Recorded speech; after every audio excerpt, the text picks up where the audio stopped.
бейишке ең бірінші чакырылгандар дайыма Алла Таалага мактоо айтып жүргөндөр. Ошолор бейишке ең бірінші чакырылып бірінші кирет экен ошолорчу. Дайыма Аллага мактоо айтып жүргөндөр деген кандай? Тоокта дагы Аллага мактоо айтат, ачында дагы, ден соолугу жакшы болсо дагы альхамдулилля дейт, ооруп атса дагы альхамдулилля дейт.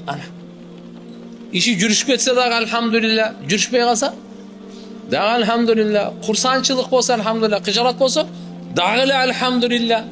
Ысыкта дагы, суукта дагы, ар абалда альхамдулилля айтып жүргөндөр ушулар бейишке биринчи чакырылып кире тургандар экен. Экинчиси булар кирип кеткенден кийин анан тахажжуд окуп жүргөндөр кетет. Кана капталдары төшөктөн узак болгон, ысык төшөктү таштап туруп Алланын алдында тахажжуд окугандар тургула дейт экен.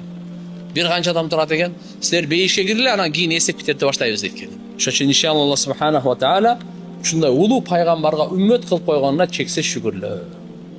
Альхамдулилля дейли. Бул үммөттү мурунку пайгамбарлар сураган, бирок Алла Таала берген эмес. Бул Мухаммад Ахмадтын үммөтү болот деп койгон. Муса пайгамбар Тавратта көргөн бул үммөттүн ушул артыкчылыгын, бул үммөттүн ушундай касиеттүүлүгүн, бул үммөт жөнөкөй үммөт эмес экендигин мурунку асмандан түшкөн китептерде зикир кылынган. Мурдагы улуу пайгамбарлар бул үммөттү сураган. Буну Алла Таала Мухаммад пайгамбарга Алла Таала өзү тандаган.